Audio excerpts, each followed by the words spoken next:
All right, this is Steen from Steen Mobile Tech, and I just want to say welcome to all the new subscribers that are just tuning in for the first few times. We'll give you a traditional welcome, and also for those of you that have been with the channel a long time, thanks for tuning in as always. Uh, I'm just going to jump in, there's a lot to cover. So, T Mobile's ranking within the LTE awards given out by OpenSignal puts them at a really high mark. It looks like they took many of the awards from the company according to their research standards. So as of January 2018, looks like T-Mobile took a handful of awards. They got fastest download speeds for 4G and 3G technologies. They had the fastest overall speed. They had the best latency in 3G and the most 4G availability. And this is all according to OpenSignal. OpenSignal is viewed as a credible source with a lot of research collected around the nation. So this isn't something like fly-by company that's just randomly collecting data. They're very trusted within many circles and really one of the more consistent companies doing any type of LTE analysis. So the only award they didn't get, T-Mobile, was the AT&T latency for the 4G latency. So other than that, T-Mobile took everything. So some of the takeaways from the report that I was able to see was Sprint made huge gains in pretty much all categories, especially speeds in the 4G LTE and also 4G LTE availability. So they've really improved that. It doesn't mean that they've overtaken anyone else's position. It just basically means that they were so bad that they improved, which is actually good though. We do want to see Sprint improve and get better. Another takeaway was that Verizon and AT&T have recovered quite nicely when they first both started to offer their limited plans. The network did start to take a hit. So it was definitely felt customers could sense the slowdowns and the latency had increased, but they have recovered mostly from that issue.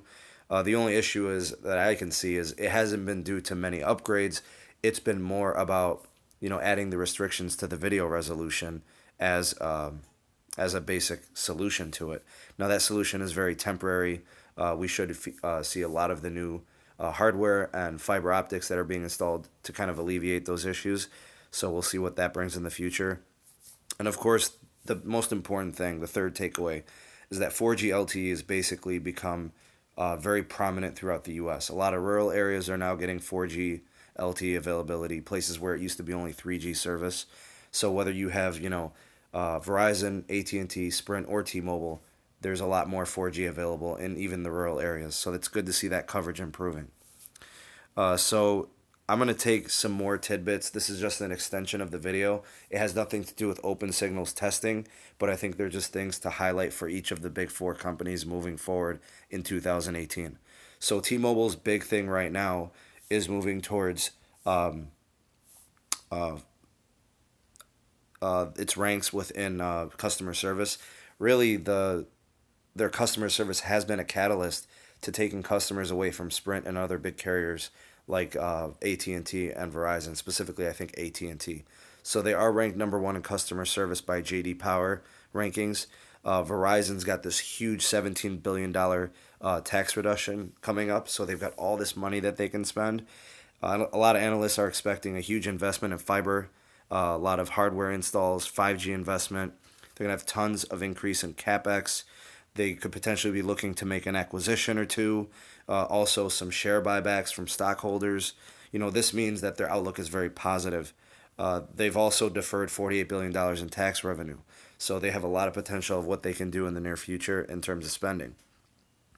In terms of some upcoming news, so the Super Bowl is right around the corner. All companies are doing their part to increase speeds for the event. So Verizon and AT&T, they're doing their network upgrades. T-Mobile is doing theirs as well as Sprint. So currently, all carriers are ramping up the preparation for the Super Bowl. They're trying to install this advanced LTE hardware. You've got companies like AT&T, which have installed 800 new antennas, 10 cows, which are the cells on wheels, using the 256 QAM 4x4 MIMO, three carrier aggregation technologies. They're going to be using those technologies. T-Mobile's doing pretty much the same, installing more cells, microcells, using carrier aggregation to improve the capacity of the network. On Verizon, they're going to have actually 24 new cell sites installed in the Minneapolis region, as well as 230 small cells installed. So they're going to be very ready for the event as well. So it's quite a bit of action going on right now with the carriers. You've got a lot of 5G action going on with hardware deals, a lot of testing. AT&T is doing a lot of testing trying to get their network ready by this end of 2018. T-Mobile's goal is pretty much full range deployment by 2020. Verizon's trying to get theirs going by 2019. So they're in a race to get their 5G networks ready.